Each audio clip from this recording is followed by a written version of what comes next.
These people are trying to escape the city of Al Fashir in Sudan's North Darfur state after the paramilitary Rapid Support Forces took control of the city. The sound of gunfire near them signals the RSF is not far behind. This mobile footage, verified by Al Jazeera's fact checking unit, shows RSF fighters standing over bodies of people who seem to have tried to cross the barricade the group set up while it laid siege to the city for 17 months. The RSF denies the authenticity of the videos and says they're fabricated. But Al Fashir's resistance committee says many of the estimated quarter of a million people who were in Al Fashir have been killed. The RSF emerged from what was known as the Janjaweed, a government allied militia that fought rebel groups in Darfur when conflict erupted there in 2003. Have seen them commit genocides of this scale and against the same group of people for the past 20 years with varying levels of intensity. So this was very much a certainty what we're seeing today, and no one lifted a finger to stop it. It's also accused of sexual violence, forced displacement, and extrajudicial killings in areas it controlled during the Wait. first 2 years of Okay. the war, Damn before it. being pushed out by the army to Darfur in the west Okay. and Kordofan in the south. It's since stepped up its offensives in Darfur and Kordofan, and monitors say that's happened with increased help from the United Arab Emirates, which has been accused of supporting the RSF. The RSF's latest offensives coincide with reports of negotiations in the US to reach a ceasefire, which could allow each side to maintain their areas of control. The talks were meant to bridge the gap between the army and the RSF, but the RSF seems determined to gain as much territory as possible before reaching any deal with its rival. Hiba Morgan, Al Jazeera. Well, new images have emerged that show the potential scale of the violence in El Fasher. Yale University's Humanitarian I Research saw Lab has this. analyzed I these saw this satellite video. images of the city taken on Monday after the RSF moved in. In multiple locations, they say there are large clusters of objects which are consistent with the size of human bodies and technical vehicles. There are also large Could be areas of bodies. red That's discoloration for on the sure. ground nearby. These patches of red, what could be pools of blood, were not seen in images taken before the RSF's advance. And more clusters of objects consistent with the size of human bodies have been captured outside of El Fasher. There have been reports that civilians This were is shot crazy. while trying to flee the city. Nathaniel Raymond is the executive director of the Humanitarian Research Lab at Yale School of Public Health, and he joins us now from New Haven. Nathaniel, first of all, we've just gone through those images. Ultimately, what are your conclusions? Our conclusions are simple. Since the Rapid Support Forces took control of El Fasher now just over 48 hours ago, we have seen a campaign of house to house clearance operations and what appears to be clear evidence of mass killings visible in satellite imagery that corroborates videos from the ground. In short, what we are seeing is ethnic cleansing. Can you give us a sense of the scale of this, though? I've been doing this work with satellites for 15 years, and I've been a war crimes investigator for over a quarter of a century. I have not seen the velocity and ferocity of the violence that we're witnessing in the past day and a half in any other setting I've investigated in my entire career. The scale is immense, from the earthen berm, the wall that now surrounds El Fasher, to specific neighborhoods such as Darajula, to hospitals and humanitarian facilities. We are seeing objects that measure between 1.5 to 2 meters, which is the standard length of a human body lying horizontal as seen in satellite imagery at high resolution. Oh Those boy. objects were not there 36 to 48 hours ago. They now litter the city. Now, when you look at these pictures and you see perhaps some of the troops there, the RSF forces, one's got to also then start thinking, well, where are they getting the wherewithal to do this? What is eating? Jesus. Well, where they're getting the wherewithal to do this is the same place that they got the wherewithal to do it in El Janena, to do it in Zamzam, to do it in Serba, to do it in Armada. We have 2.5 years of evidence of Rapid Support Forces commitment to attacking 4 Masali, Zagawa, and Berti people across the regions of Darfur. We have ground photos, and we have, in this case, their own videos celebrating their killings. You must be concerned that other parts of the country will suffer the same fate. Yes, and I think what is important to understand here is that this campaign of mass killing we're seeing now in Al Fasher has been We'll warned about study into more of the excruciating issues detail of this by one. both the This Humanitarian is Research Lab and many other disturbing. colleague organizations, especially the response community, the local response community in Darfur, for months. None of this is surprising, and it's also a preview for what may happen in the Kordofans at El Obeid, Dillinge, and Kadugli that could come under siege any time now as rapid support forces move to the east with the fall of Al Fasher. So what about the Sudanese army itself? It's certainly, to say it's on the back foot would be understatement of the year. That's correct. We know that we have reports recently in the past few hours, and this is some new news for your viewers, that the Sudan Armed Forces appears, what was left of the Sudan Armed Forces 6th Division in Al Fasher appears to have retreated west towards Tawila and into Jebel Mara. This is a really important and potentially worrying development because many of those who have fled Zamzam and Al Fasher have gone to Tawila. And there is a chance with SAF forces now to the west that rapid support forces may chase them. So that, of course, then begs the question, what should the international community be doing? Just today, the Wall Street Journal reported that U.S. intelligence documents show conclusive proof of an escalating pipeline of weapons from the United Arab Emirates, including advanced drone technology, to the rapid support forces. Based on the U.S. government documents viewed by the Wall Street Journal, it's now clear that the main backer who has given the rapid support forces the technical and logistical means to win this fight in Al Fasher has been the United Arab Emirates. And it's also clear that the absence of pressure by the United Kingdom, the United States, and other governments on UAE is allowing the killing we see in Al Fasher from space to continue. Nathaniel Raymond, thank you so much, the Executive Director of the Humanitarian Research Lab at Yale School of Public Health. Thank you. Don't miss out. Get the full picture.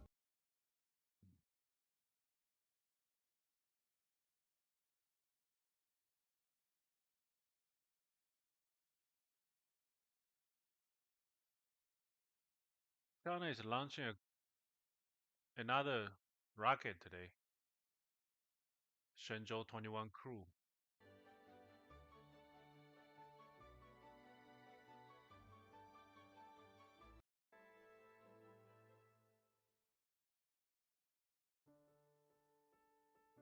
Not started yet, I guess.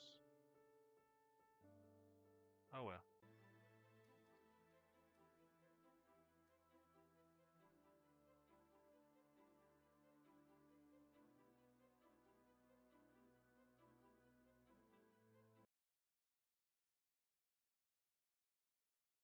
It's a statement that China has been always committed to long-term communication with the United States for the sake and benefit of Should I mutual watch respect CGTN? and mutual benefits of Sometimes both the countries. MSNBC, which In is addition to very the US liberal. President Xi certainly And will also meet Fox News with, too.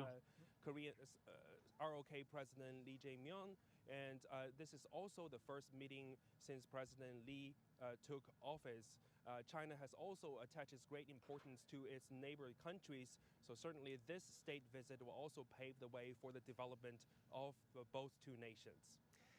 Yunfei, we know the 32nd APEC Economic Leaders Meeting is set to take place in Gwangju, where key sideline events such as the APEC CEO Summit is underway. What more can you tell us about that?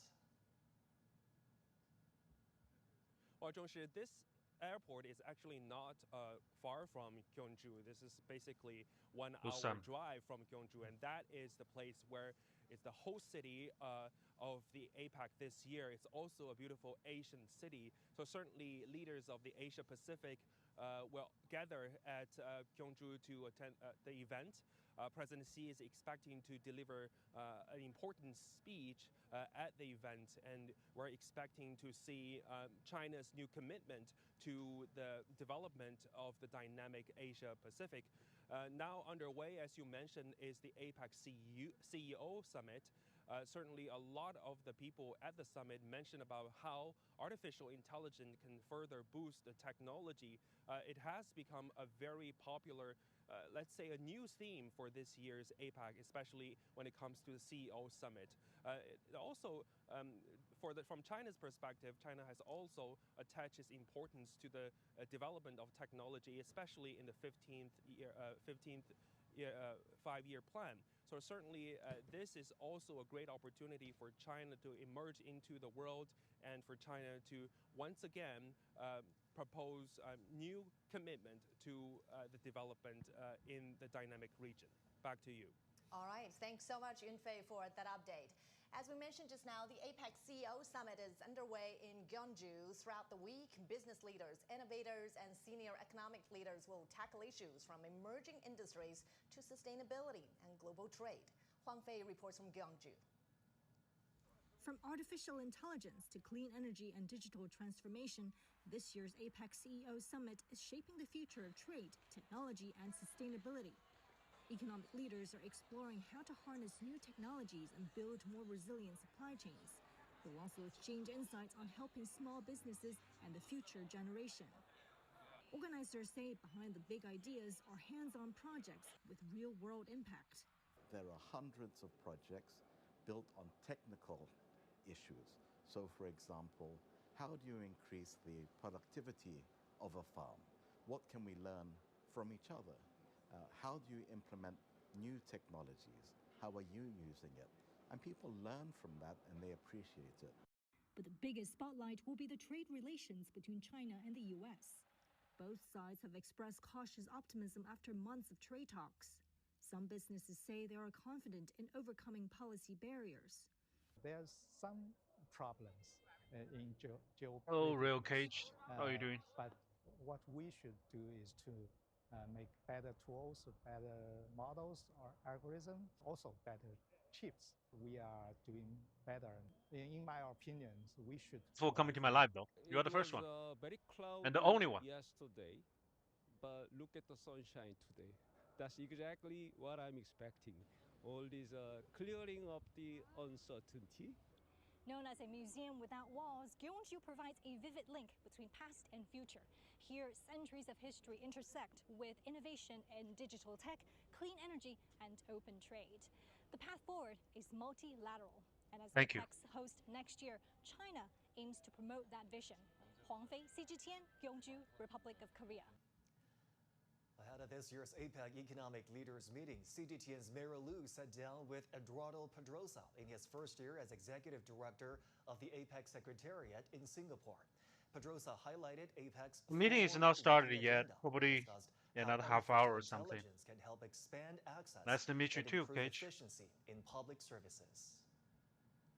APEC as an organization Thanks for has been coming to my YouTube live. I used to do a lot of live on TikTok, but I have a lot of followers around, like TikTok, Instagram, Facebook, all that. So I think maybe YouTube is a better platform to do live stream now. Something that APEC really looks kind of the future. fair We to have everybody. our Putrajaya Vision 2040, which calls for an open, dynamic, resilient, peaceful Asia-Pacific region. If you think about what APEC has achieved this year, it's probably something no other organization in the whole world has managed to achieve. We brought together It's probably gonna be a 21 really APEC boring trade meeting. ministers, and they I agreed think. on a I'm just consensus expecting. statement where everyone agreed Thank you. on what we Yeah, should do, I just what we expecting can work on together. So one the is the opinion supply from chain America resilience. to And I think Taiwan. we learned What over Trump COVID gonna how say about important supply Taiwan? chain resilience That's the is only thing I to care each of about our this right now. economies. Another point which I think really is very apropos I- of your If question if Trump is that says everybody agrees he's gonna on the keep need the to status reform quo, the like same as multilateral trading usual, system. We then didn't say get rid of it. We said that it then needed then that's reform. then So what there's does no that reform progress for mean? China with It's Taiwan. a forward-looking one. But there's a What rumor can we says do that to make he sure might that the use the rules of the word road are oppose most or appropriate against for the modern-day Taiwan economy? How do you independence. see China contribute Then more to multilateral that could be a international great organizations like like APEC? progress Well, it's a very for the exciting peaceful time. reunification. China will take So on the reins of that is APEC something next year. So I'm we're looking hoping to forward to see seeing in what are this the meeting. priorities that China But wants to have for its host year. but the I've hope been is to very slim. all of the It's like different it's APEC hard. meetings that China I has don't know. hosted, We'll see. and they've always been YouTube run is good. very Yeah. well, and we've always been at different angles. In the future, if I go back to China, is the which most largest likely in emerging December, economy in the world. So we I'll have a do lot to more YouTube contribute live and a lot of in lessons to China, share. like outdoor live APEC kind of is thing. a powerful engine for global growth, and China is at the heart of it. Let's now take a closer look. The Asia-Pacific Economic Cooperation is a premier economic forum for the region. It represents 2.9 billion people, or 38% of the global population, and drives 60% of the world's GDP. Nearly half of all global trade, over $20 trillion flows through this bloc. This integration is strengthened by frameworks like RCEP. In 2024, RCEP trade hit $5.7 trillion. The bloc attracts over 30% of global foreign direct investment, and the IMF projects it will contribute nearly a third of global economic growth by 2030. China is central to this engine. Nearly 58% of China's foreign trade is with APEC economies. As a key builder, China is strengthening regional infrastructure through projects like the China-Laos Railway and has established 119 science and technology cooperation agreements. Through platforms like the China ASEAN Expo, cooperation is shifting from simple trade to full-chain innovation. Ultimately, with initiatives from Peru's Chansi Port to electric bus systems in Latin America, China is actively contributing to a more sustainable and inclusive future for the entire Asia-Pacific. And now let's hear some expert analysis. And joining us here in the studio are Professor Zhang Gong from the University of International Business and Economics and Professor Wang Xinsong from Beijing Normal University. Great to have you both on our program. So let's Normal talk University. About this, Professor Wang. APEC has been a Beijing Normal cornerstone University. of economic cooperation It's just Beijing in University. the Pacific for over 3 decades now, bringing together some of the world's largest and most diverse economies. What would you say are the core Why is it called roles Normal that APEC University? has This been is playing in teacher university. facilitating trade and investment cooperation in the region, and also how does it shape regional prosperity? Well, first of all, I think APEC has played a very critical role since 31 years ago when it was founded by promoting free trade and facilitating investments. And if we talk about the tariff rates, it dropped from 51% when APEC was founded to now on average 5%. So that's a very huge accomplishment if you consider that more than 50% of the world's trade and GDP were contributed by the APEC members. At the same time, I think APEC has updated very much according to the changing reality of the world's economy and social development in terms of promoting digital governance and digital economy and facilitating more adapted customs system as well as digital payment, etc., etc. So it is a very important multilateral institution considering the fact that today we are facing a lot of geopolitical tension and deglobalization and unilateralism are becoming a trend. So multilateral institutions like APEC can continue to play a critical role. And I have to add that China is a very critical partner and player in the APEC, not only because China is largest trading partner with Korea, Japan, Australia, and most of the ASEAN countries, but also China has been facilitating the connectivity, the innovations, and the prosperity of this region. Gentlemen, we talk about inclusive growth a lot these days, and that's just as important for APEC. If you look at this grouping of 21 member economies, they're diverse in their economic levels. We're talking about countries from the United States to China to Papua New Guinea to Peru.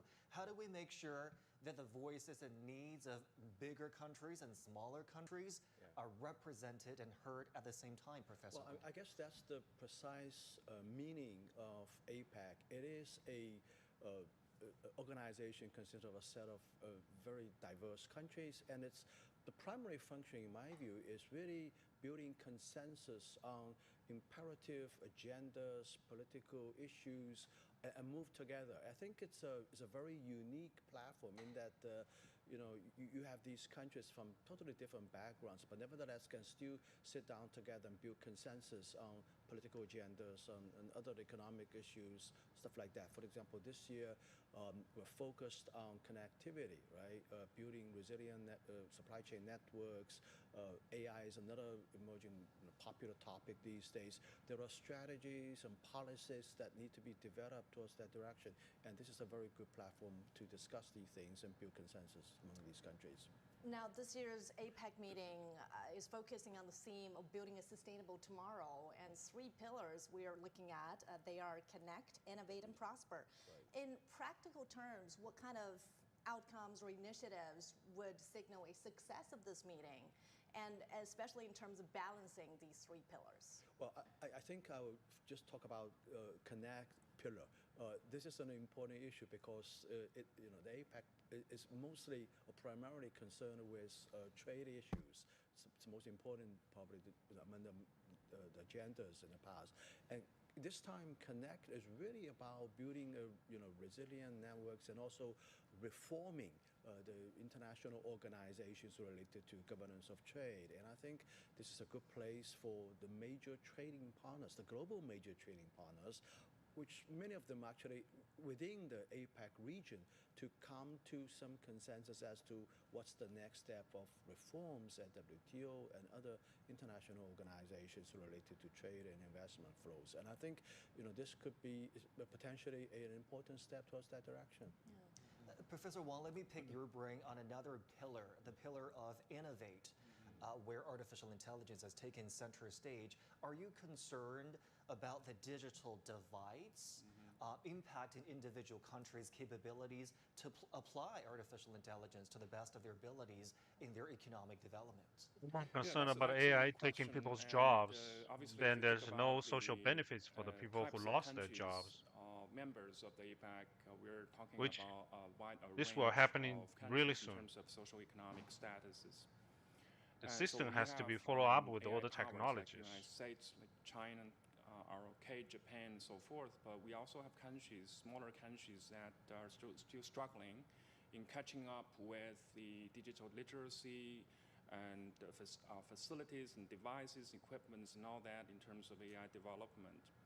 So bridging the gap between the haves and have-nots in terms of AI innovation is very important, and that's what I think this year's APEC is going to be very important in talking about issues of how the countries with better innovative capacity can help out the less able nations in terms of building their, helping them improve their facilities and infrastructure.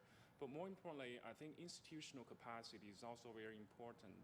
So training sessions for public service. It's a resource issue. Some countries, they just don't have enough resources to help people to learn AI. They don't even have enough resources to get a normal education. About how to That's a use problem. AI in their daily governance experiences and practices. So overall, I think the APEC is very important in that it is a consensus-building multilateral institution where there is no veto power, unlike the Security Council of the United Nations or WTO or IMF, where veto power sometimes can trump the overall consensus of the rest of the members. But here, it is very consensus-building based. At the same time, it respects every vote of the members, so smaller members can play very important issues. For example, the initial open and free trade rules were designed in Indonesia, and it was called Bogar's rules. And then it was updated later in Malaysia.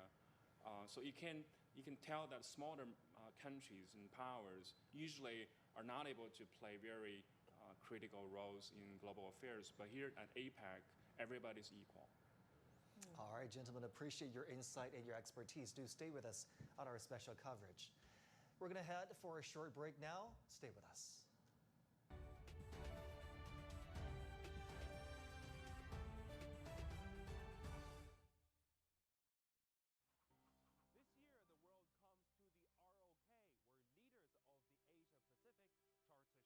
Teach people how to use AI. Right now, China is actually adding new courses for younger children and like kids to learn AI, so they can adopt the next generation society as soon as they can. All that is fine, which is the correct thing to do. Hey, Jinjin, what? Well, she works with CGTN anyway.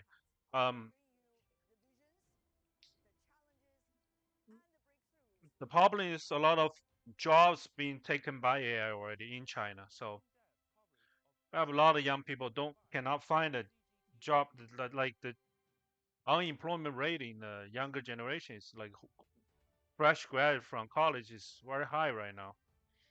That's one of the problems caused by automation and AI. So I think that's going to be something the central government going to talk about in next couple of years. They need to figure out how to solve this.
Some of the scholars, like you said, or some of the politicians, they do think the problem, they do think sometimes problem is very easy to solve, but it's actually more complicated than what they vision about. So yeah, it's definitely not that as easy. Just build an app, then everybody gonna learn AI, right?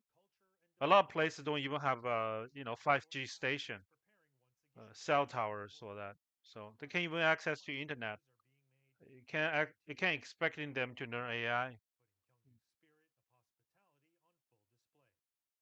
And also, remember a couple of years ago, Canada and the United States pushing all the blue collar people to learn coding.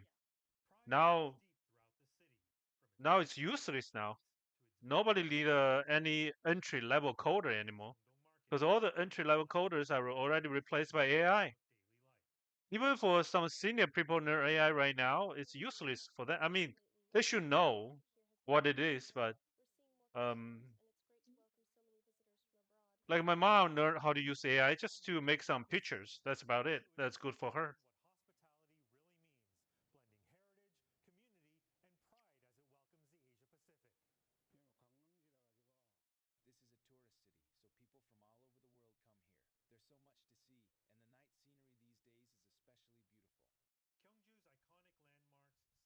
Yeah, you're right. You're right.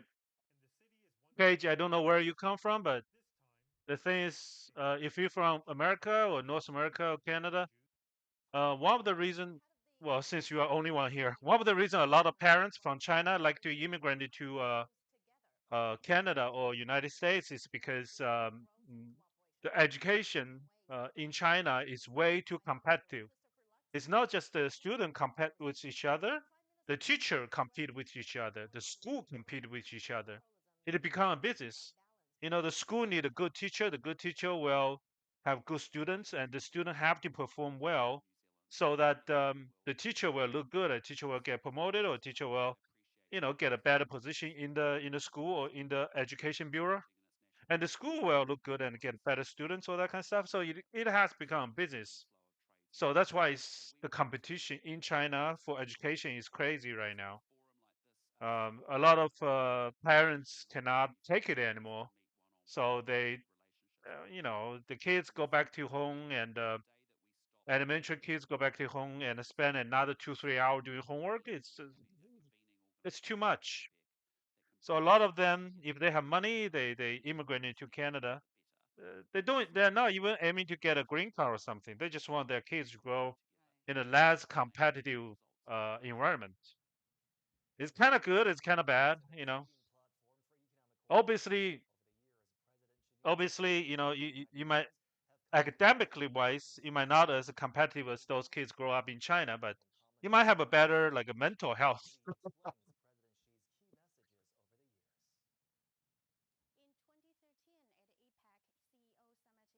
Sounds like a good football program.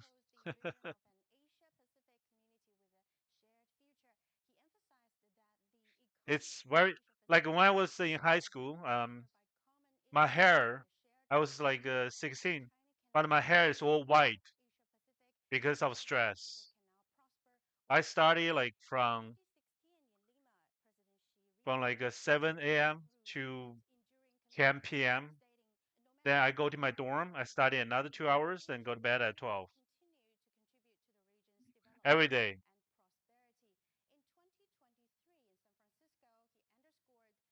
It's kind of good, but I burned out. I burned out, and my dad told me burn out, and give me a passport, and then I come over to Canada. But a lot of my friends stayed, and a lot of them are in a really like high up right now. So it's kind of a different path of life. I look way younger than all my friends in China, way healthier than all my friends in China.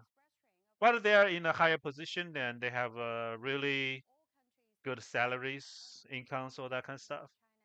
It's different life, which I'm okay with.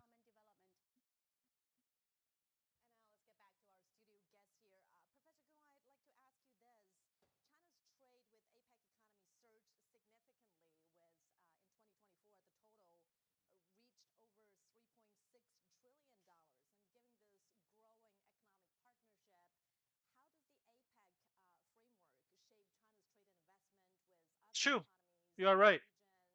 You're right. I did spend a lot of time to think what I want.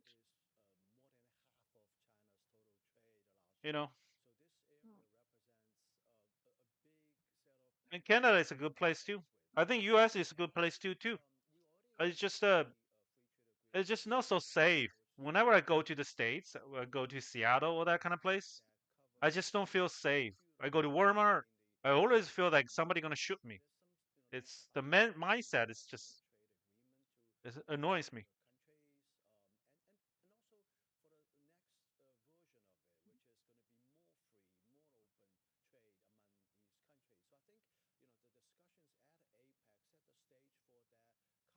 I think some of the American education is good too, uh, but they should definitely focus a little bit more on academic, like real academic education. But the people in the states are very confident. That's what I like. But you cannot confident, blindly confident. That's a problem. Then that's just ignorant.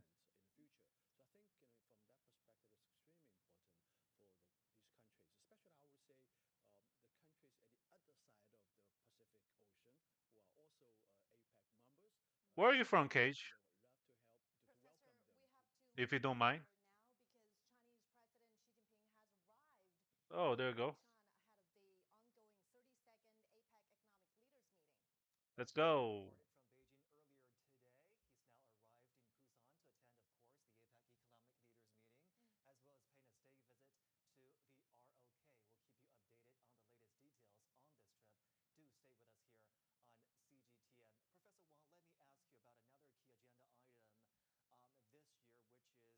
Oh wow, Georgia.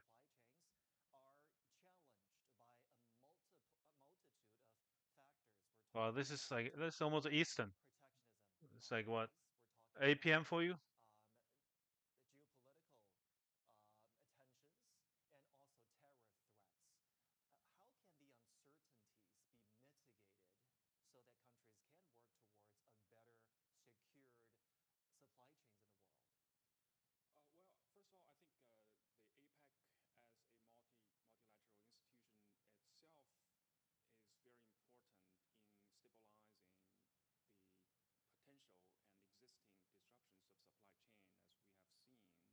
That's very late for you.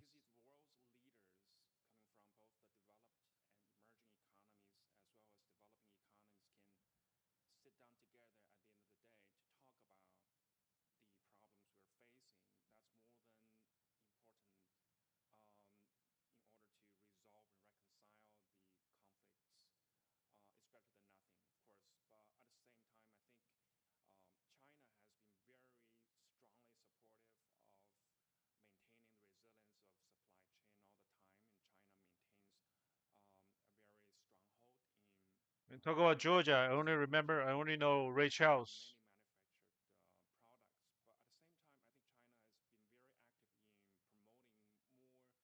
I like his music.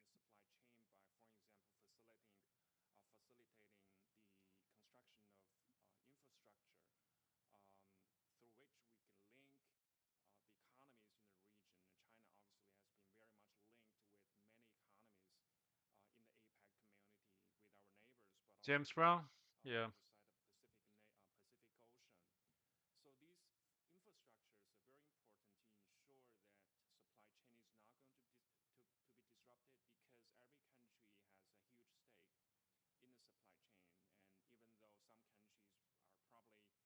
All that.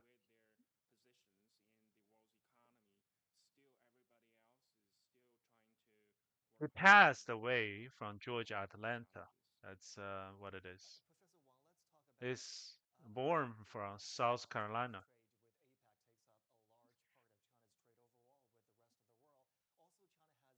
Is it? I didn't know that.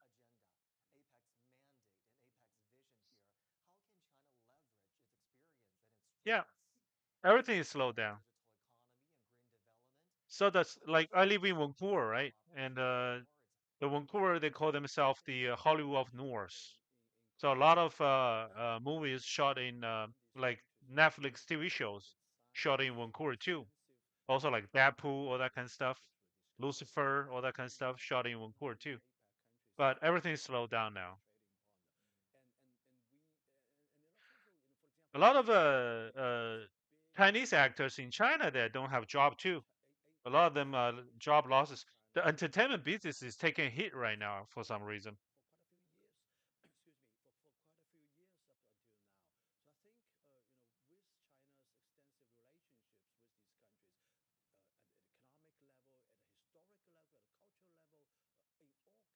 You might think people don't have money to spend outside, might stay at home, watch some TV, but not really. I don't even watch TV anymore. I just go to YouTube and yeah, I just go to YouTube and maybe some TikTok live stream, all that kind of stuff. And it's fun to watch some people doing live stream in other countries, other cities, and you can talk to them, interactive, which is fun. Maybe that's the next generation entertainment. Real life live stream.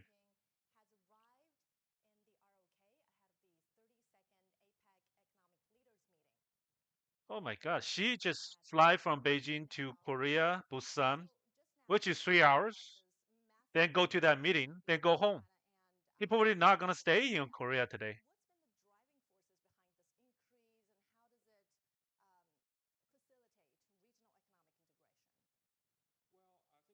Just so you know, for the Chinese government, like Xi, they don't have Air Force One. There's no dedicated airplane for him. It's just I think it's just a plane, just a Air China plane. This is Air China. This is Air China. So he just fly Air China. Yeah. There's no Air Force. They thought about building Air Force One, Chinese Air Force One, long time ago, but they have to buy the plane from Boeing. When they buy the plane from Boeing, they find it out it's all bugs. It's bugs everywhere. So they decide not to do it. So I don't think they're gonna have any like serious meeting within the plane and talk about serious stuff on the plane at all, because there's so many bugs.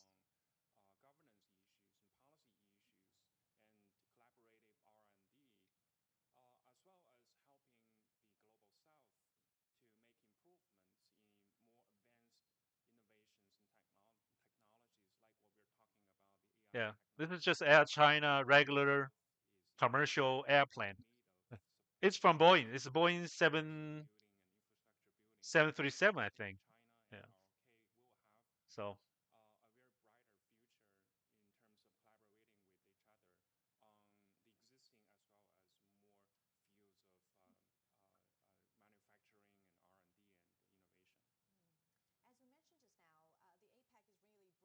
yeah, you might think the president of China might have an Air Force One. No, no, really.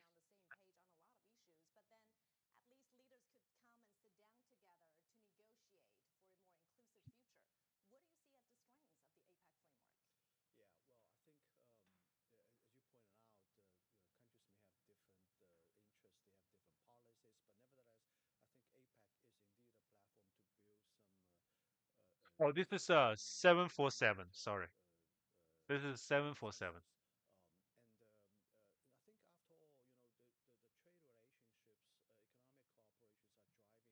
You know, when you're there, you might push to that position. I don't think Trump wants to be president 2016. I think he just accidentally win, and I think his wife may not. His wife is just hated. Yeah, it's so much stress. When you see that place, you always worry about people backstabbing you. You can't even sleep properly. So it's power. Some people they got money, they got everything. All they left is chasing the power. Like Trump, he got everything already before the president. So what else are you gonna do? Power. Power is everything.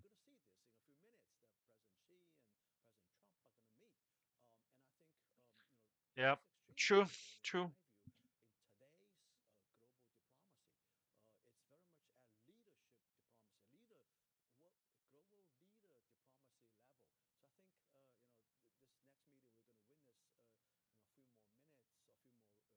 Hey, we got two people in this chat now. Three people. Ooh. If you guys here, type one or join the conversation.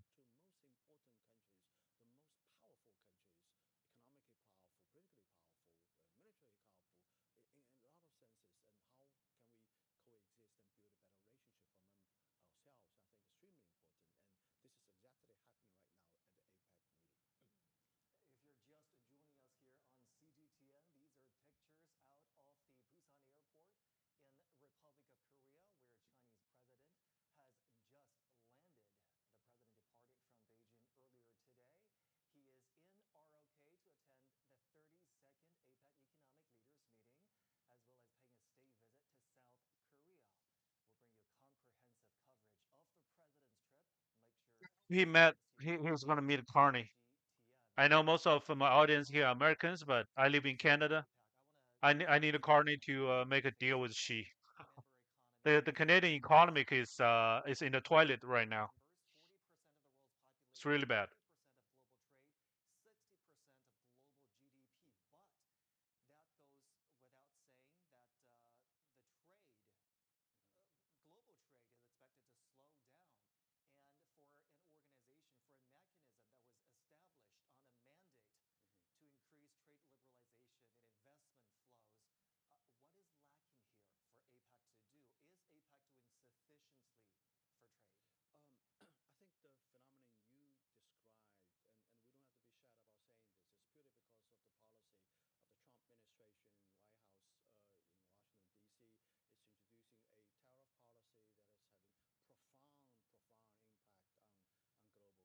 Is that so expensive?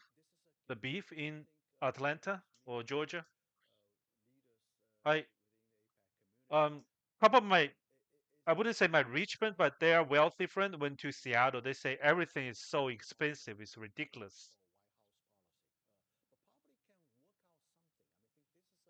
That's just so wrong.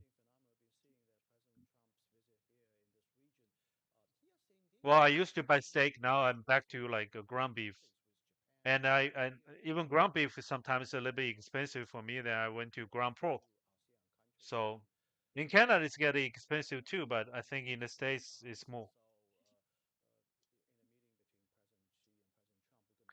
Yeah, I know. Personally, I'm so happy that I still have family in China, so I can just go back to China. Change the environment a little bit. But I feel a lot of people in Canada and in the States, especially you born there and you don't have any connection with other countries, um, it feels like a dead end. It's like, how are you going to get out of this? This is not a life. You're just grinding every day, then pay expensive bills, and then you can't go travel. End of the day, your entertainment just watching video online. It's just depressing. A lot of my friends already left Canada, went back to China, and some went back to Thailand too. They can't. They don't want to stay here. The money they make in Canada is just all gone. They paid tax and paid grocery. That's about it. No money, no extra money to enjoy life.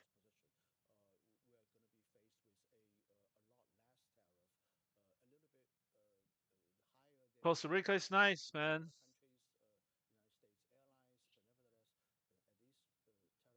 You got to figure out a way to get out of this.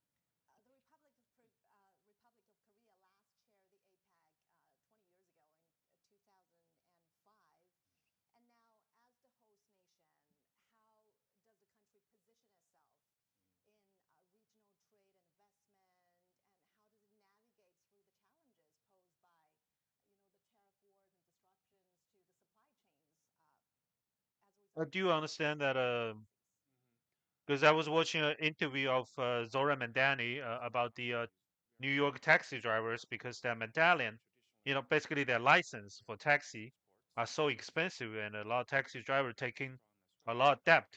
Then some of them even commit suicide. I feel them because they have no choice. They have nowhere to go. The debt just keep piling, and they have no way out. That's a not it's another life for them. They don't want to become homeless. They want to work, but work is useless for them. They have to pay tax and pay the license fee. Then what else for them? Nothing.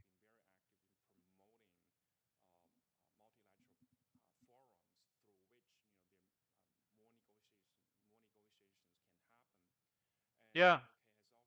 Even for me, I'm so afraid I get sick. This is winter time now. I've been so careful. I've been taking vitamins. I've been working out. I've been like wear enough clothes. I don't want to get sick. If I get sick, if I miss one day of working, usually get sick. You miss like a week day, a week of working, then I'm back in debt again, and it's gonna be so stressful. I hate that. I'm so scared to get sick now.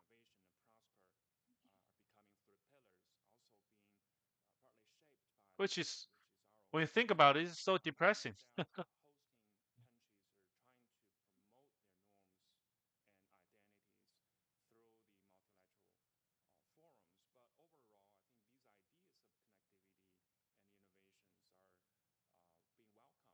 All the nations.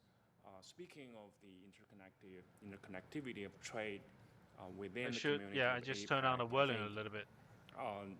a lot of two-way interactions have been going on. For example, not only does China export a lot of stuff Yeah, to I know. the community members, China has been increasingly and ever more open to the imports of products from Unless you work with the some countries.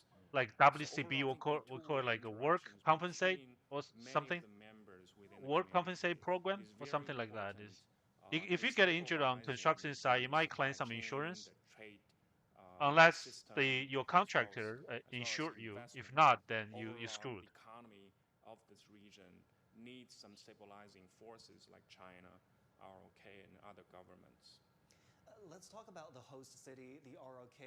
Yeah, something like that. Union. Yeah, they have to pay a fee, right? So it's a union. By the ROK this time, a lot of them are forward-looking. They're not just about solving the current problems and challenges. They're about how do we ensure sustainability in the future. So, what type of image do you think the But host still, city ROK this time a lot of my should friends they pay a lot of project tax itself to and. the rest of the world? It's traditionally a tech powerhouse. A lot of its big bosses from the tech They work like companies are 7, 8 participating in hours the a CEO day, Summit, as we 7 days talked kind of about. thing. So, what kind of opportunities Also, does the hosting real the estate event this marketing time in Vancouver present is for down. So the Republic of Korea? a lot of them, they told me they have like 7 job sites to go to every day. Now it's just down to 1. Government trying to project to the world. And The business in Vancouver is bad. I don't know about Georgia. I think at least very much the Korean That's the same thing to China too. The real estate market in China pretty much that's it, down, finished. Now it's all new tech, but new tech, AI, automation, taking people's jobs. So I do hope some country figure out a way to create an ecosystem. Automation will take the basic labor job, but the government will take care of the people or something like that. We just started. This is a new era. We just started. So some country going to figure out that soon. They better be. Outward-looking and also, very much globally oriented economy. It exports a lot of things, with these very famous Korean brands all over the world. So I think this is really what the ROK government is all about. It's trying to project an image that it's open, that it's building bridges to the west, to the east, and that's okay. And I think as part of the very powerful manufacturing base of Northeast Asia, including ROK, Japan, China, this is the engine of growth. I wonder if Trump going to meet Kim Jong-un later today. Close to 50% of global manufacturing. Just go to the border of North Korea and South Korea. I'm going to talk to him. The regional economy, but for the global economy as well. Well, ahead of the meeting, officials from ROK said that the ongoing meeting this year will also address some other issues. For example, aging population, because really it's a problem. Soldiers, a little bit music. Perhaps red carpet or not. No red carpet. Demographic shifts. What kind of economic impact does it have? Oh, red carpet. There you go. The integration of economies within the APEC community. Yeah, I think you made a right point by saying that many APEC countries within the community share many similarities in terms of social economic challenges, and obviously aging is a very overwhelming issue. Right. Professor, let me just jump in here. As we're watching pictures from Busan Airport, Chinese President Xi Jinping has arrived there ahead of the APEC Economic Leaders meeting, and the guards of honor and the welcoming crowd are standing by as we await to see the president stepping out of the cabin. And on this 3-day trip, the Chinese president will attend the 32nd APEC Economic Leaders meeting. He will also take the time to pay a state visit to the Republic of Korea.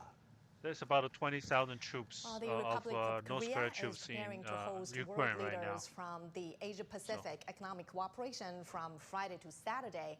This year, the meeting will be held under the theme of building a sustainable tomorrow. And as we mentioned just now, 3 pillars are supporting this initiative: connect, innovate, and prosper. The Grand Gathering in the ROK will also cap intensive policy discussions and initiatives across APEC, ranging from advancing digital and AI cooperation to addressing demographic changes. The Chinese Foreign Ministry has earlier said that APEC is the most important economic cooperation mechanism in the Asia-Pacific region. And President Xi's attendance? Chinese President Xi Jinping has stepped out of the cabin as he arrives in Busan are okay to attend the APEC Economic Leaders Meeting this year. I didn't know that. A very busy schedule there for the Chinese From the president butt who of has the now plane. landed in Busan. He will be meeting with other world leaders as well as paying a state visit to the Republic of Korea. We'll stop on top of every development in the president's agenda right here on CGTN. Right. Well, Professor Wang, let's continue our discussion just now about this demographic shift and what kind of impact will it have on developed economies as well as some developing economies within the Asia. I want to see the the receiving ceremony. Right. Yes, I think aging is a very overwhelming issue in many economies within the APEC community. So there have already been many deliberation sessions over the possibility of coming up with more policy options. For example, building a stronger safety net and more inclusive social welfare system, and sharing the experience with each other in terms of how to support the aging population. But in the digital time, I think age obviously matters, but it now matters less than before because technologies can help the elders to boost their productivity even, and particularly if you consider that the health conditions have improved. Do you guys know that in China right now there's a new trend? A lot of elder people join the TikTok or Chinese Douyin and social network and doing become an influencer or something like that. The elders to continue. This is their pastime after retirement. Especially they do after accumulating a lot they become of content creators in China. And, practices. So with the assistance like my mom, he likes to take photos, make videos, and he has fans on Chinese internet too. Instead of make a lot of travel videos. Exacerbated. So that's how I see that the APEC sessions, like we're watching in the next 2 days, are going to deliberate on policy options of how countries can work together with similar options and policy plans to help out with the aging challenges. And ROK being the host of this year's APEC is very important because aging obviously is a very important issue in the country. So we're looking forward to more policy options coming out of this year's meeting. Yeah. Professor Gong, when many countries examine their own demographic shifts, throughout the years, I already thought aging, low some of the birth experience rates, my dad told me, the prevalence of he was AI always together, right. which will have a combined I never impact listened, on jobs but he was always and right. industries. So help us understand your assessment of these multiple factors coming into play together. How will they impact a country's decision-making and policy shifts? Well, I think these are all common issues associated with countries that are becoming more and more developed, including countries like Republic of Korea and China as well. These are big challenges, but I think I totally agree with Professor Wang that from a labor supplies perspective, the aging problem, the shrinking labor supply force in an economy is going to be mitigated in a sense by application of AI technologies. We're already seeing this very clearly. I think the challenge is to how to deal with an income distribution problem. In other words, AI is indeed going to replace a lot of jobs. There you go. That's what I'm talking about. Return on capital is probably going to be growing a lot faster than return on labor. And there's a set of the labor force that's going to be left behind. How to address that, how to help them, how to transition them to other career paths, other opportunities as the economy is being structurally changing towards more of a AI-dominated economy. So I think that's a big challenge. Another thing associated with that, in a sense, is the lack of aggregate demand. I mean, you look at all of these highly developed countries with an aging problem, and please address this issue in the future. That is invariable across these economies is the slow down demand. You look at Japan, you look at other countries are very much like this. How to stimulate demand, how to increase consumption from an aging population. That's a big challenge. I think that needs policy initiatives from the government. The market itself is not going to take care of itself. And I think we are a little bit lucky because China has a tradition of strong government economic policies, and I don't think that our government is going to stand by doing nothing about this problem. I So I hope think so. as we move forward, there will be policy discussions about these issues. Gentlemen, as we start right there, Chinese President Xi Jinping has arrived in Busan to attend the APEC Economic Leaders Meeting. What are some of the key items you're watching out for as global leaders are going to discuss ways to build a more sustainable tomorrow? I think it goes without saying that in today's world, where uncertainty is a very large phenomenon, I think everybody is looking for some kind of certainty out of this year's multilateral meeting. I think with President Xi Jinping present at the meeting, China is going to showcase to the rest of the world that China will continue to be a stabilizing force instead of a destabilizing force.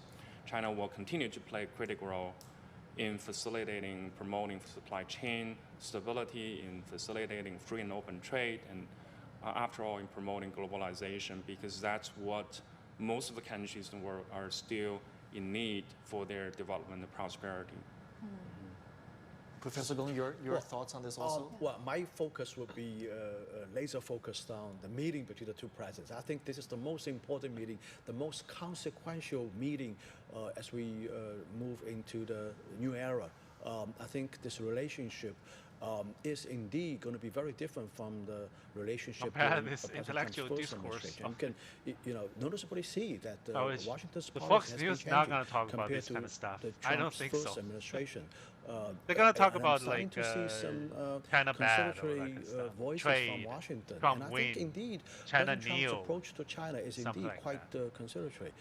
He wants to make a deal, he wants to make some compromises, and he wants to sell soybeans to China. So I think at least there are some common grounds that both countries can work with. But from a more of a strategic and long-term perspective, the stabilizing relationship between the two biggest powers in the world is indeed very important. It's the stabilizing force for the entire globe. So I think it's from that perspective that this meeting is so important. I'm watching very closely on this meeting as we continue this broadcasting program. That's right. While the world is watching closely at this meeting, not just because of its diplomatic significance, but also because of the weight it carries in terms of regional as well as global trade and economy. In a way, you are right. Thank you so much, gentlemen, for your analysis. Well, it seems that we're going to have more questions to our guests now. Talking about the items that we're watching out for of this ongoing APEC meeting, Professor Wang, your thoughts on a possible framework going forward? Because in previous meetings, a lot of the times global leaders will endorse a big plan to the community to move forward with adaptations to changing global situations. Yeah, I think we've talked about some abstract ideas of how APEC is going to continue to be a stabilizing force. But more specifically, I think there are many technical issues that can still be wiped out. For example, I kind of feel that Europe has been left behind. If we are going to facilitate trade, what is Europe doing right now? The countries within the APEC community still have different. So right now it's basically America in terms of customs and Asia, systems, America and China, then Asia, digital payment systems. So Europe, all these issues are still creating barriers for traders and commodity carriers across countries. They're so wrapped into So this I think Russian this is and exactly the platform and Ukraine opportunity conflict for right now. all the country can't move governments on. as well as CEOs of corporations to further talk about wiping out the existing barriers to facilitate more trade and investments. Yeah. Thank you so much, gentlemen, for your insights. And that wraps up our coverage for this hour. CGTN will keep you posted on the Chinese president's trip to the Republic of Korea. Make sure you do stay with us right here on CGTN. I'm Zhong Shi. I'm Wang Womang. I'll see you soon. That's it.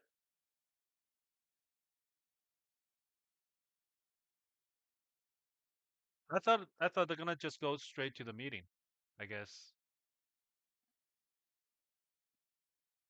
Let's check out CNBC. Build a website you love with Wix. For your words,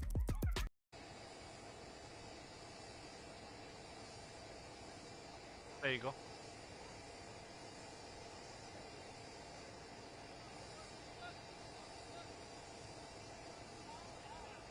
They are so nervous right now.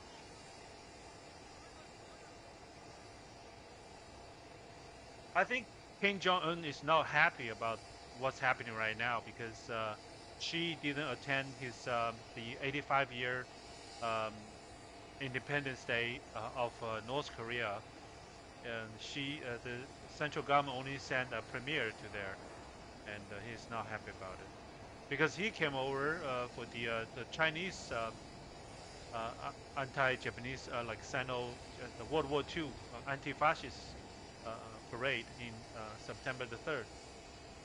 King and Putin come over, but she didn't reciprocate with that.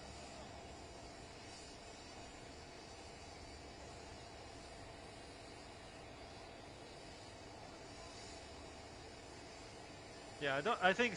Usually I find CNBC is okay. MSNBC always. Let's check out MSNBC. What they're doing.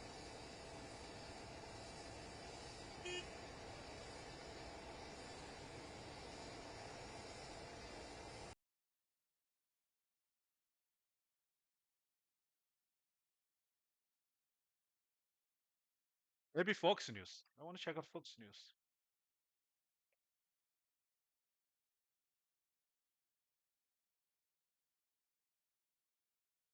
No, there's not even a live.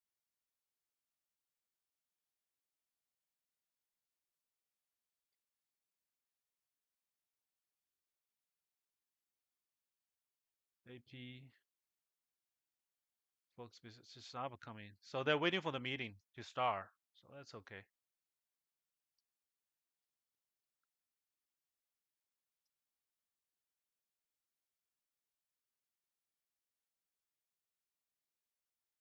Associate Press.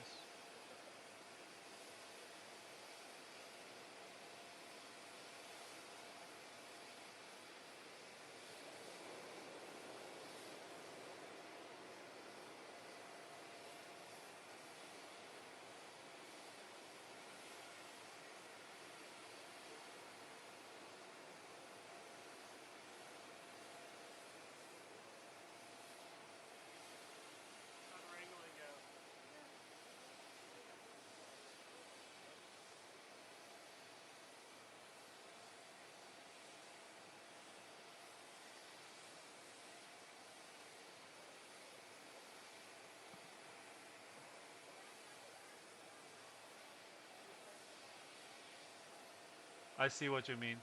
That's why all the press stay behind, right? All the press just stay like, this is really far away for them.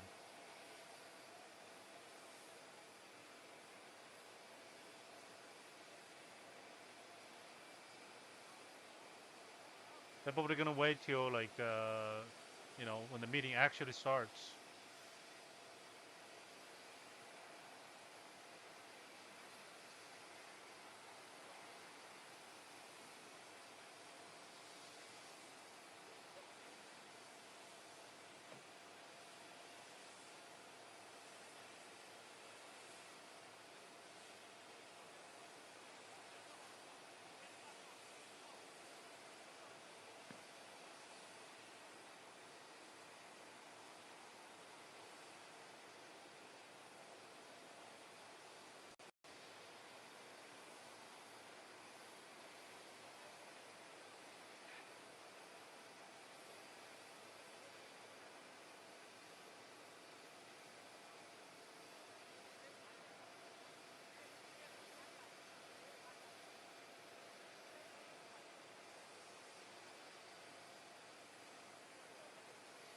Probably nothing going on right now.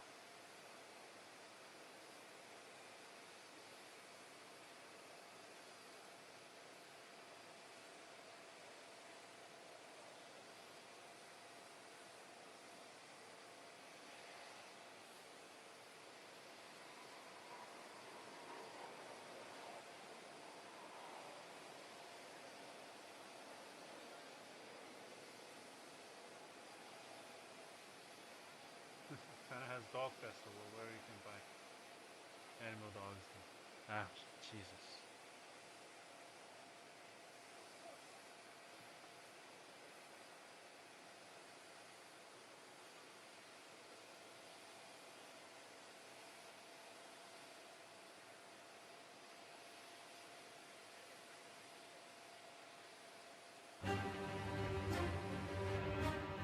was an inside one. Sorry, I don't have premium. I only have a free license.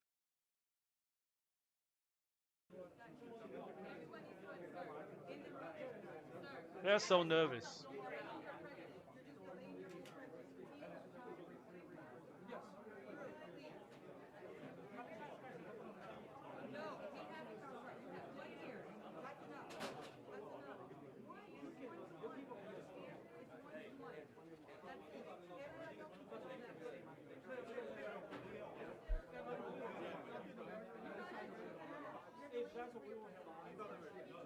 Dong Nang. Hey D, that's I don't know how to spell your name. 97, 96, 71.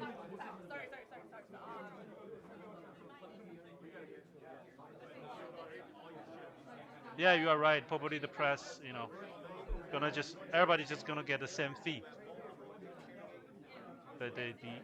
The meeting feed, they're probably gonna just get the same feed for everybody.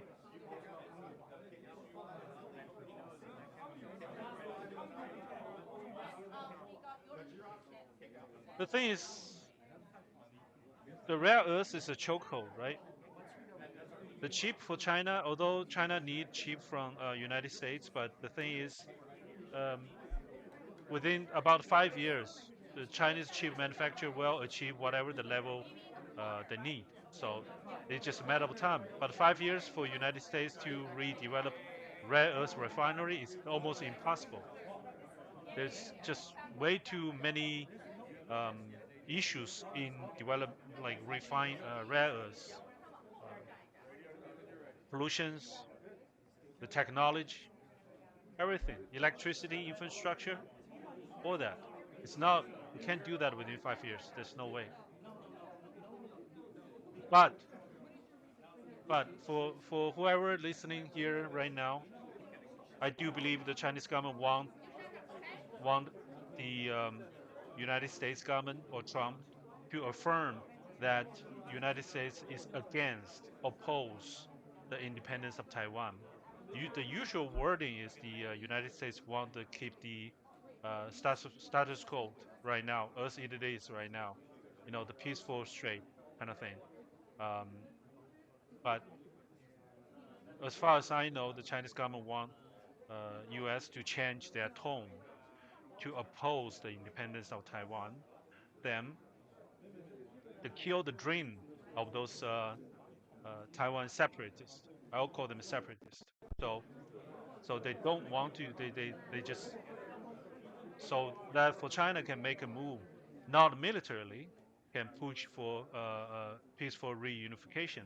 That's what we want. Because the separatists of Taiwan, those people, they're so rely on U.S. They think if they go for independence of Taiwan, the U.S. will help them. But if U.S. says we against that independence, then that kills their dream, which is good for mainland China, the Chinese government. So now they can push more heavier on peaceful reunification, which that's what we want. Oh my God. Good to meet you. Great pleasure to see you again. Good to see you again.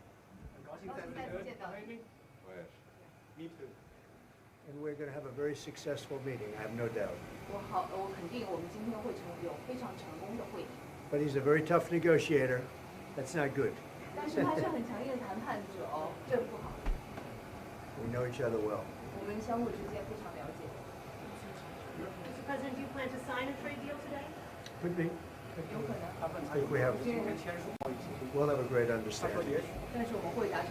We have a great relationship. We've always had a great relationship. Will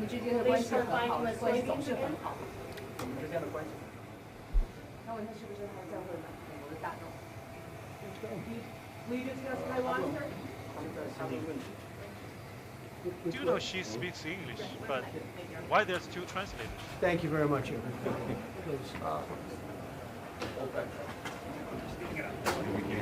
Wait, nobody else is going to the meeting. Nobody else. Everybody stay. Stop. So intense. No.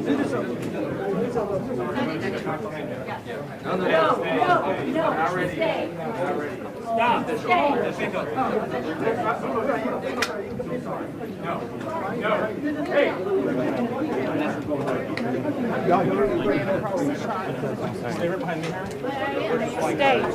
Stay. You're good. Good on you.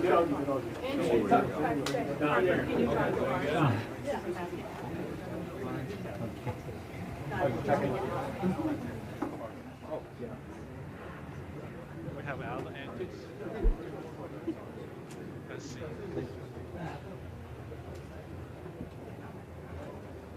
So they're gonna talk inside.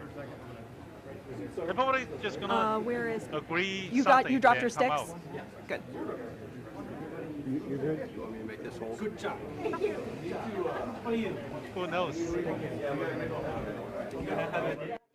We're gonna all go back to Probably security details or something.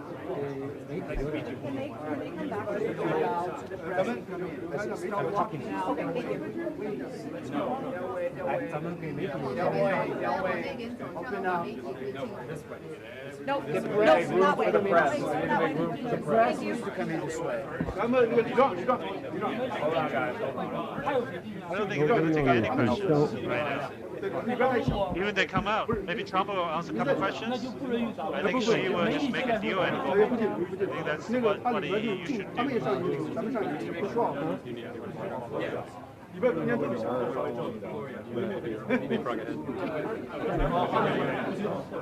Bunch these guys are going to try. Riddle. Press only. No security. Leslie, please, just a second. Please speak loud. Press only. Press only. No security. 新闻媒体记者只能新闻媒体记者请进。 Do not try to come in at the back end of the press line. 安保人员请不要随着新闻人员进来。 Well, they are saying that the security stay outside and press you can go inside from other entrance or something. That's what they're talking about. I don't know why the Chinese there was a Chinese lady. Like, okay, I guess they do multiple languages in here. So don't cut the feet.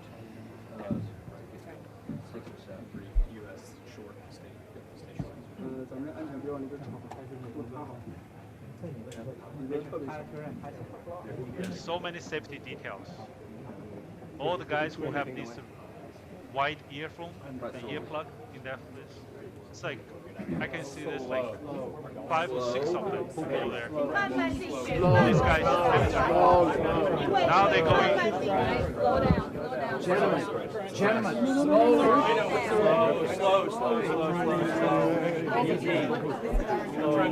And this is also the safety details. These guys.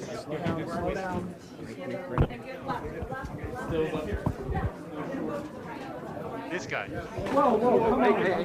You gotta get on my stick. This guy. Get on my stick. You're on my stick. You need to move. China, this way. China, that side. China, that side. Oh, Rubio is there. Keep going. Keep going. There's one by you as well. This is Keep going. Keep moving. All the big boys are there. That's China, U.S. here. Wang Yi. Go. You got it? No. Can't get to our sticks. Camera.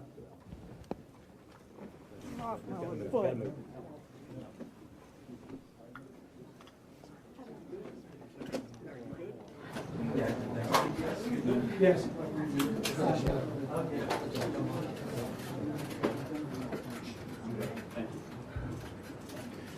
Well, thank you very much. It's a great honor to be with a friend of mine, really for a long time now, if you think about it. The very, very distinguished and respected President of China. And we will be having some discussions. I think we've already agreed to a lot of things, and we'll agree to some more right now. But President Xi is a great leader of a great country, And I think we're going to have a fantastic relationship for a long period of time. And it's an honor to have you with us. Thank you very much. Thank you. You don't talk. Come on. President Trump, it is a great pleasure for me as well to meet you. And it feels very warm seeing you again because it's been many years. Since your re-election, we have spoken on the phone 3 times, exchanged several letters, and stayed in close contact. And our joint guidance, China-US relations have remained stable on the whole. Given our different national conditions, we do not always see eye to eye with each other. And it is normal for the 2 leading economies of the world to have frictions now and then. Okay. And in the face of winds, waves, and challenges, you and I, at the helm of China-US relations, should stay the right course and ensure the steady sailing forward of the giant ship of China-US relations. I always believe that China's development goes hand in hand with your vision to make America great again. Oh my. Our 2 countries are fully able to help each other succeed and prosper together. Over the years, I have stated in public many times that China and the United States should be partners and friends. This is what history has taught us and what reality demands. He knows what's up.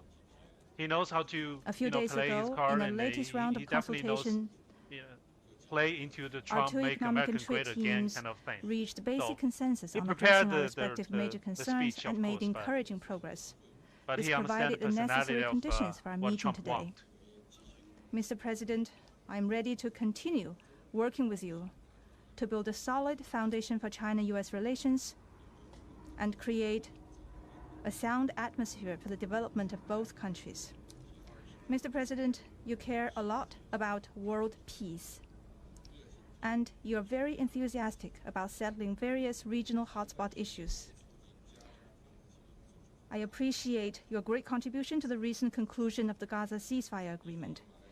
During your visit to Malaysia, you witnessed the signing of the Joint Declaration on Peace along the Cambodia-Thailand border, Wow. to which you had provided input. China's been helping in our own way Cambodia and Thailand properly settle their border disputes, and we have also been promoting peace talks to resolve other hotspot issues.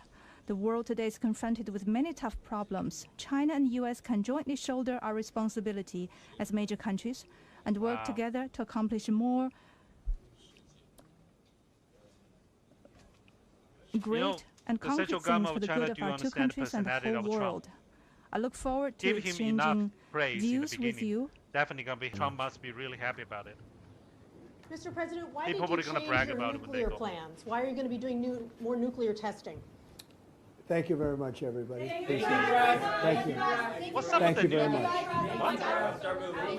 What kind of question is that?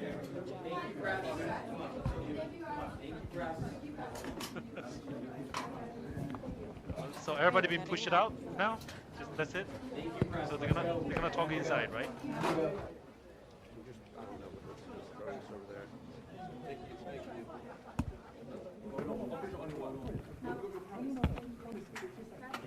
Wow.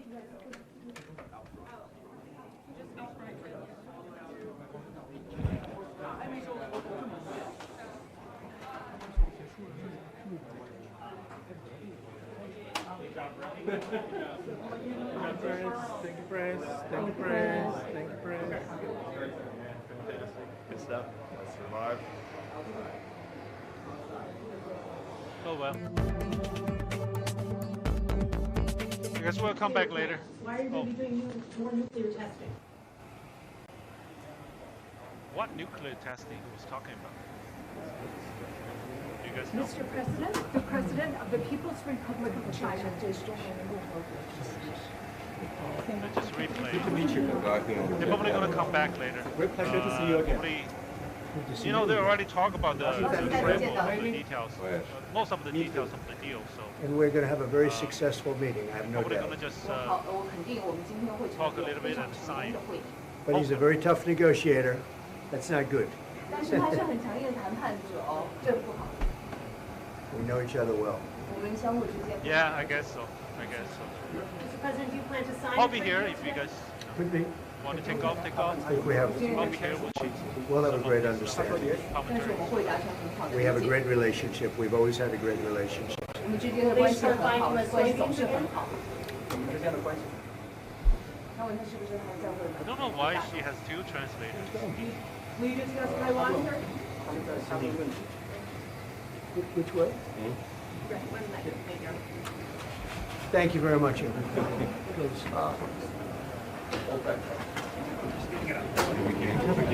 Wait, nobody else is going to the meeting.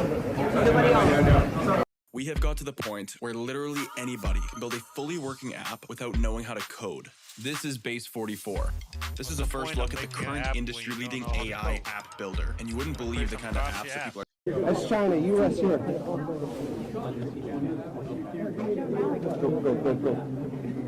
You got it? No. Can't get to our stick. Camera. Off my foot.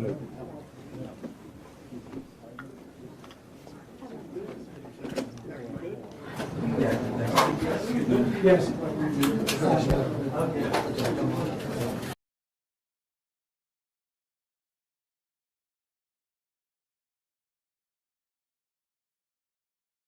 Trip, Gotti, through Malaysia, Japan, now South Korea before the president heads home to Washington. He has prided himself in being able to strike deals. And also, you heard there in the opening remarks from President Xi, playing a bit to Donald Trump's ego, calling him a peacemaker, that he's very interested in peace. That's something that we have heard over and over again from the president as he has gone here country to country, something he's very proud of, that he has helped bring the end to several conflicts. Of course, some of those conflicts, it's unclear whether they're completely over with. And of course, there's that fragile ceasefire that we have seen in Gaza. But the president certainly wanting to make the case that he is a peacemaker, and the Chinese president picking up on that heading into this bilateral meeting. Unclear what the two parties will agree to, but certainly the world is watching, Gotti.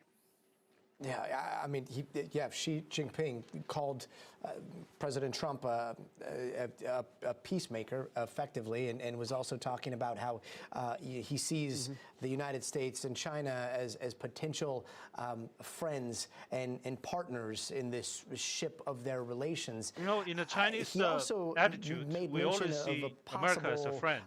It's just we have differences and major concerns. It's good to just work out together and make some business together and make plan to address major concerns. We know that that agenda is very long. The China hawk in the United States always attacking China by nuclear testing, with different kind of propaganda. But you've got reciprocal tariffs. Extremely you've got, annoying. Access to advanced chips. You've got the fentanyl issue. You've got Taiwan.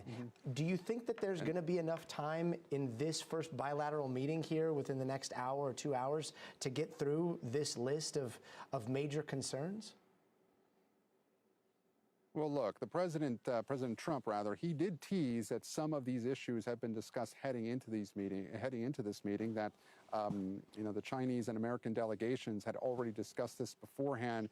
So it is not clear yet what will indeed be agreed to. But there's certain things that we haven't even talked about, Gotti. There's also the issue of the TikTok deal being formalized, and the president suggested that might be on the way. Of course, the deal to keep TikTok active in the United States, the president had announced it weeks before, but we were told by the White House that he was expected to formalize it here during his meeting with President Xi. And also the issue of China buying soybeans from American farmers once again. China stopped doing that earlier this year, much to the chagrin of farmers in the United States who have depended on China to buy soybeans, and that farmers have said that that would be devastating to the American economy if China continues not to do so. So the president is suggesting that there might be some movement on that. Again, as you say, the president said that he yesterday during a dinner with world leaders here where I am, that this meeting with President Xi was expected to last 3 or 4 hours potentially.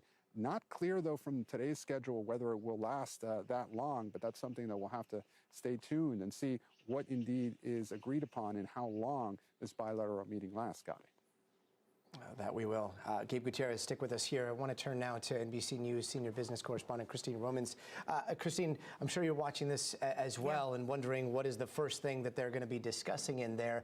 But if you can, remind us where the tariffs stand right now, because so many of us remember that brinkmanship, the tariffs going up to 100, then 140, and then up and up and up almost every single day. And then there was the pause. And then that pause became even longer delay. So where are they right now, and what could we see coming out of this bilateral meeting? So you have, Gotti, about 55% tariffs on the U.S. side on Chinese goods coming in here, and then China's retaliation is about 10%. And that kind of framework, that structure expires in the next couple of weeks. So they've got to come up with something either to keep those or to lower them.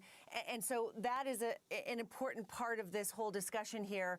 2 weeks ago, Gotti, I sat there in the Treasury Department and listened to the Treasury Secretary who's sitting there next to the president, close to the president there.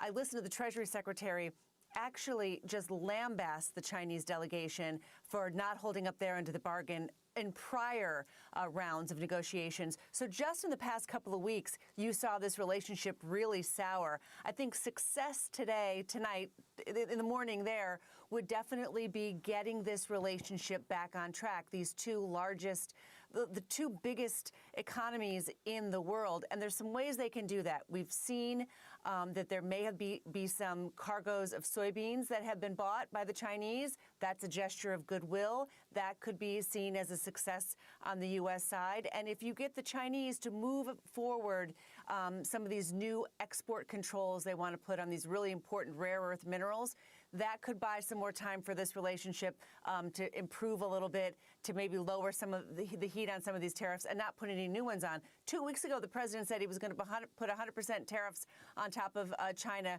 because he was so angry about Chinese plans to restrict exports of those rare earth minerals that are used, as you know, in everything from fighter jets to cars and all kinds of different important manufacturing in the United States. This relationship was rock bottom 2 weeks ago.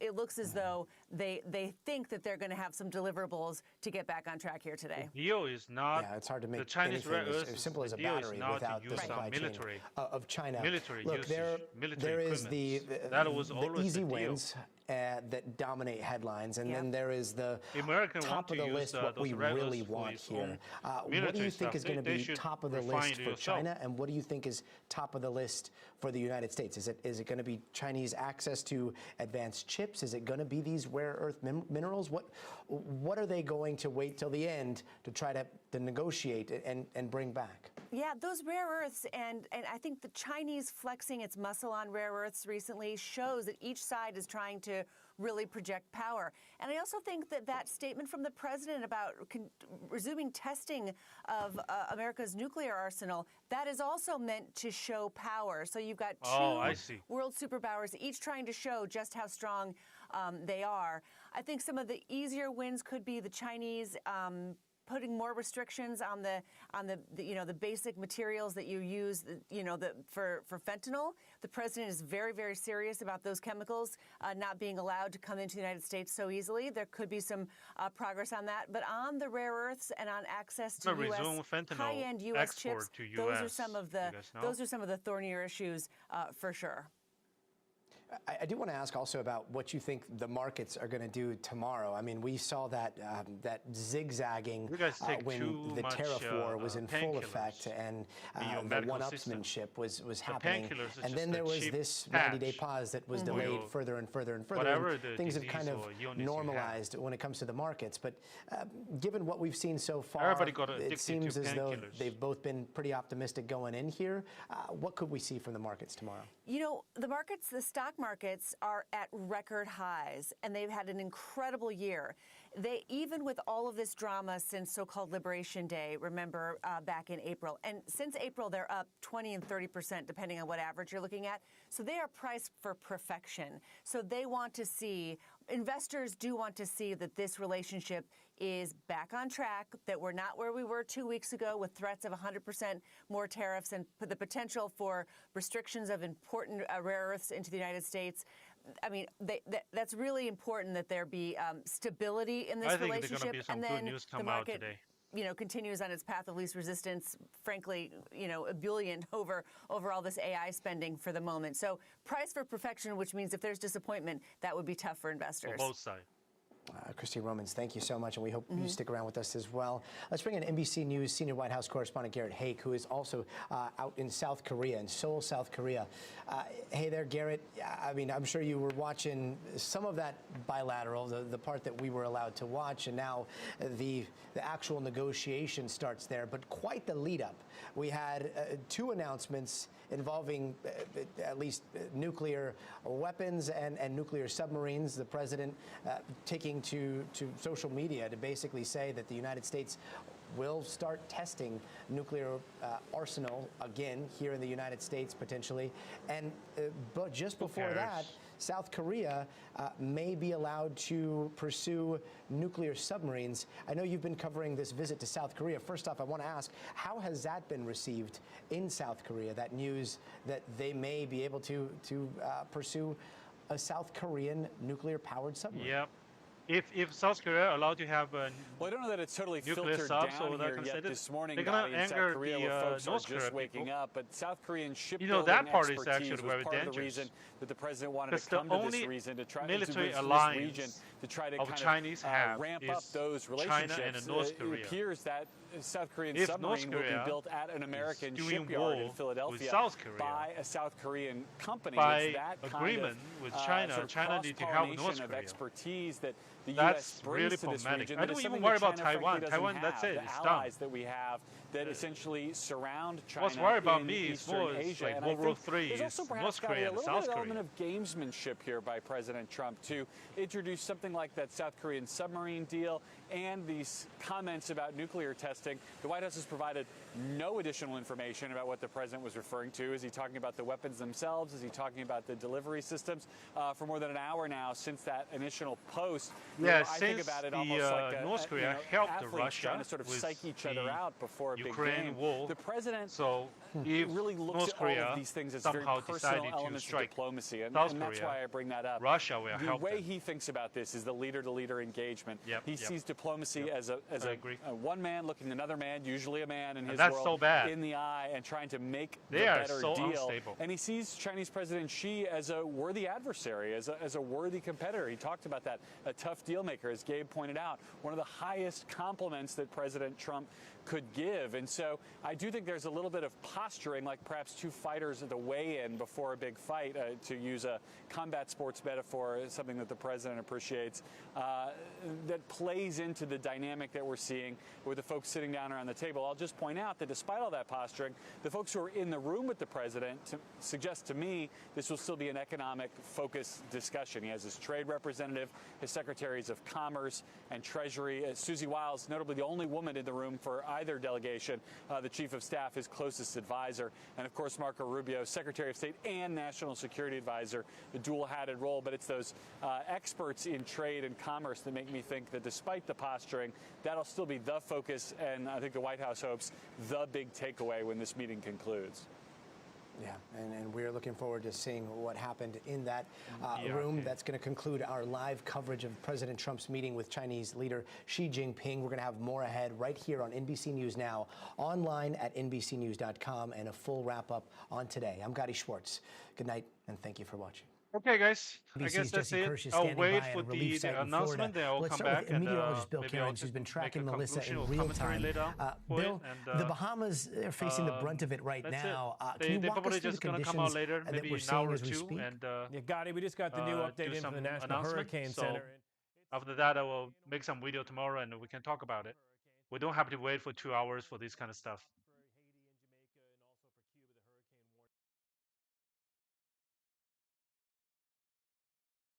Yeah, yeah, you're right.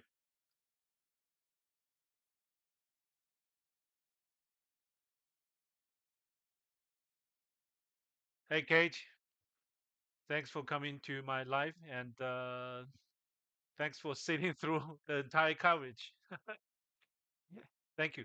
I'll always do live in here. I think I will slowly grow some audience in here, and sooner or later, when I back to China, I'll do more outdoor stuff. Show people around, kind of thing. A lot of my followers across the platform, they cannot travel. They all stuck a little bit, and I think it's good to show some different places so they can interact. It's just like what I told you. It's kind of a new form of entertainment, so I'll try to make it that way. Anyway, it's late for you, and have a good night, guys. Take care.